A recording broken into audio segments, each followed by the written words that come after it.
I get it, you're staring at a list of gaming PCs, trying to figure out which one actually lets you play the latest titles without emptying the bank account. And you're scared of ending up with a machine that looks good on paper but stalls the moment you load a demanding game. You've probably spent a few minutes scrolling through spec sheets, wondering if a higher-end GPU really matters for the games you play, or if the extra RAM is just marketing fluff. And you want a quick sanity check before you click buy. Link is in the description if you want to check the product details on Amazon. So let's talk about the HP Victus 15L. This is HP's attempt to bring a mean gaming machine into a relatively compact, office-friendly tower. It's built around a 12th Gen Intel Core processor, a GeForce RTX 2060 Super, 16GB of DDR4 3200 memory, and a 512GB SSD. On the surface, that's a solid mid-range setup, but the real question is how those pieces behave once you actually fire it up in your living room, your bedroom, or even a cramped dorm desk. First off, who will get the most out of this box? If you're someone who plays modern shooters, battle royals, or the occasional open-world title and you don't need to push 4K ultra-high settings, this is a good sweet spot. The RTX 2060 Super can comfortably crank out 1080p frames at high or even ultra settings in games like Apex Legends, Fortnite, and Call of Duty, Modern Warfare 2.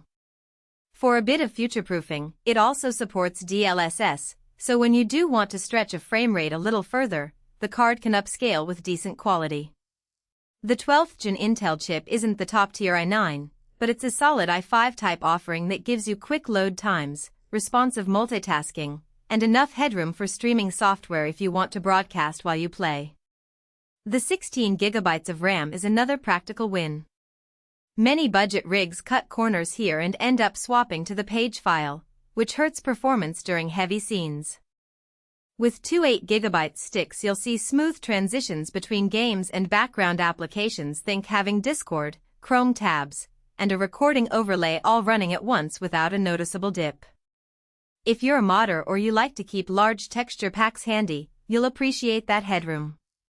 However, it's worth noting the SSD is only 512GB.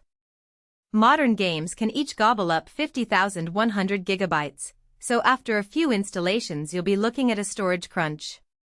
The good news is you can add a secondary drive fairly easily, but that's an extra cost and an extra step you need to plan for. Now, let's get into the day-to-day experience. Setting up the Victus is surprisingly straightforward. The tower arrives pre-built, so you just plug in power, connect a monitor, and you're good to go.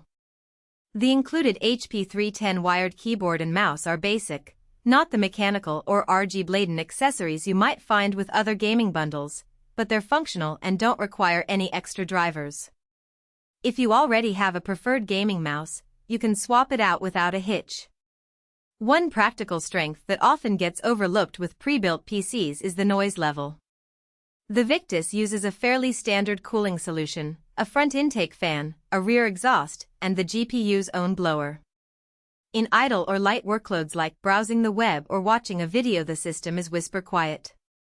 When you push into a demanding title, the fans kick up a modest hum, but it's not the rattling you sometimes hear from cheap cases. That matters if you stream late at night or have a bedroom setup where you don't want a constant fan drone. Heat management, however, does have a hidden trade-off. Because the case is a 15-liter tower, there isn't a massive amount of breathing room for air.